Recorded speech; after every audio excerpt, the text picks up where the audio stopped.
Hi అండి, అందరికీ నమస్తే. నేను మీ సునీల్ మద్దాల. ఆంధ్రప్రదేశ్ ప్రభుత్వంపై మానవ హక్కుల కమిషన్ చాలా సీరియస్ అయిందండి. కూటమి ప్రభుత్వంపై మానవ హక్కుల కమిషన్ చాలా అంటే చాలా సీరియస్ అయింది. ఎందుకంటే 2 రోజుల వ్యవధిలో ఏపీలో జరిగిన మూడు ఘోరమైన ఈ ఏదైతే సంఘటనలు జరిగాయో ఆ సంఘటనల మీద మానవ హక్కుల కమిషన్ అయితే కనుక చాలా సీరియస్ అయింది. దాని గురించి ఒకసారి చెప్దాం. ఆల్రెడీ అప్పుడే ప్రభుత్వం మీద అటు కోర్టులు ఇటు మానవ హక్కులు ఇలాంటి సంఘాలన్నీ ఇలాంటి వ్యవస్థలన్నీ కూడా అప్పుడే సీరియస్ అవటాలు ఇలా మొట్టిగా లేయటాలు ప్రారంభం అయిపోయింది 3 నెలలకే. కాబట్టి దాని గురించి అసలు ఏం జరిగింది ఏంటనేది వివరాల్లోకి వెళ్ళే ముందు నాది రిక్వెస్ట్ ఉందండి, మర్చిపోద్దు. నాకు మోటివేషన్గా ఉంటుంది, ఒక లైక్ అయితే చేయండి. లైక్ చేసిన తర్వాత మీ అమూల్యమైన అభిప్రాయాన్ని మానవ హక్కుల కమిషన్ ఎందుకని సీరియస్ అయింది అనే దాని మీద పూర్తిగా విన్న తర్వాత మీ అమూల్యమైన అభిప్రాయాన్ని కామెంట్ రూపంలో తెలియజేయండి. నాతో పాటు నలుగురు చదువుతారు, అంతే కదండి. మీ ఏదైతే మన ఛానల్ ఉందో దాన్ని పక్కాగా సబ్స్క్రైబ్ చేసుకోండి. చూద్దాం. ఫస్ట్ అయితే లైక్ చేయండి.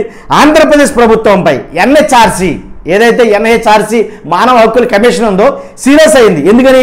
1, చిత్తూరు సమీపంలోని మురకంపట్టు ప్రాంతంలోని అపోలో మెడికల్ కాలేజీలో ఫుడ్ పాయిజన్ అయ్యి 70 మంది విద్యార్థులు ఆసుపత్రి పాలవడంపై ఆగ్రహం వ్యక్తం చేసిన మానవ హక్కుల కమిషన్ ఏదైతే ఫుడ్ పాయిజన్ అయిందో దాంట్లో 70 మంది విద్యార్థుల దాకా ఆసుపత్రి పాలయ్యారో ఆ సంఘటన మీద కూడా చాలా సీరియస్ అవడం అయితే జరిగింది. ఇంకో సంఘటన ఏంటంటే అనకాపల్లి జిల్లా కొడుగురట్ల మండలం కైలాపట్నంలోని ఓ అనాథాశ్రమంలో ఫుడ్ పాయిజన్ అయ్యి 3 విద్యార్థులు చనిపోయారు. దాని మీద కూడా అంతేకాదు 37 మంది తీవ్ర అస్వస్థతకు గురవడంతో మానవ హక్కుల కమిషన్ తీవ్ర అసహనం వ్యక్తం చేసింది. అచ్యుతాపురంలోని 3వది అచ్యుతాపురం ఫార్మసీలోని Essentia advanced sciences private limited కంపెనీలో జరిగిన ప్రమాదంలో 17 మంది మృతి చెందడంపై తీవ్ర అభ్యంతరాన్ని తెలిపింది, అసహనాన్ని వ్యక్తం చేసింది మానవ హక్కుల కమిషన్. ఎవరో కంప్లైంట్ చేసినా చేయకపోయినా ఇలాంటి సంఘటనలు జరిగినప్పుడు ఆ సంఘటనల ఆధారంగా సుమోటోగా కేసు అనేది తీసుకోవడం జరుగుతుంది.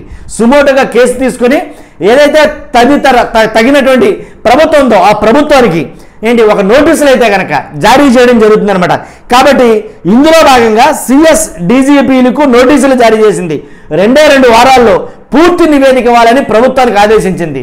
కాబట్టి ఇలాంటి సంఘటనలు జరిగినప్పుడల్లా ప్రభుత్వం అంటే ప్రజల్లో ఎవరు కంప్లైంట్ చేసినా చేయకపోయినా కానీ ఈ సంఘాలు ఏం చేస్తాయంటే సుమోటోగా కేసును తీసుకుని వెంటనే దాని మీద దర్యాప్తుకు ఆదేశిస్తుంది, దాని మీద పూర్తి నివేదికను కోరుకుంటుంది.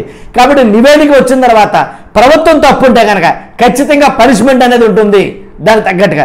కాబట్టి ఇలాగా ఏదైతే ఒకేసారి 2 రోజుల వ్యవధిలో జరిగిన సంఘటనలన్నీ కూడా ఏం జరుగుతుంది అసలు ఆంధ్రప్రదేశ్లో. కాబట్టి ఏదైతే అచ్యుతాపురం సెస్ ఉందో దాని తర్వాత అనకాపల్లిలో మరొక ఫ్యాక్టరీలో కూడా ప్రమాదం జరగడం అయితే జరిగింది. కానీ ఈ ప్రమాదాలన్నిటి వెనుక కారణాలు ఏంటి, ప్రభుత్వ లోపం ఏమైనా ఉందా అసలు అనే దాని మీద పూర్తిగా దాని మీద స్టడీ చేస్తారన్నమాట. ప్రభుత్వ లోపం ఉంటే కనుక ఖచ్చితంగా దాని మీద పర్యవసానం అయితే కనుక ఉంటుంది 100%. కాబట్టి ఇలాంటి విషయాల్లో ఇలాంటి మానవ హక్కుల కమిషన్ లాంటి ఎన్హెచ్ఆర్సీ ఇలాంటి నిఘా సంస్థలు ఇలాంటి సంస్థలు ఖచ్చితంగా సుమోటుగా కేసులు తీసుకుంటే సామాన్య ప్రజలకి ధైర్యం ఎంత న్యాయం ఇంకా 4 పాదాల నడుస్తుంది, ఇంకా న్యాయం అనేది ఉంది అనే ఒక భద్రత అనేది కనుక ఏర్పడుతుందని చెప్పేసి చాలామంది మాట్లాడుకున్న నిపుణులు మాట్లాడుతున్నమాట చూస్తున్నాం. మీరు అందరూ కూడా మన మాటలు వేస్తే కనుక 100% లైక్ చేయండి వీడియోని. అలాగే మర్చిపోద్దు మీ అమూల్యమైన అభిప్రాయాన్ని కామెంట్ రూపంలో తెలియజేయండి. ఈ ప్రభుత్వం లోపం ఏమైనా ఉందా ఇలాంటి సంఘటనలో అనేది మీ అభిప్రాయం తెలియజేయండి. Thank you very much.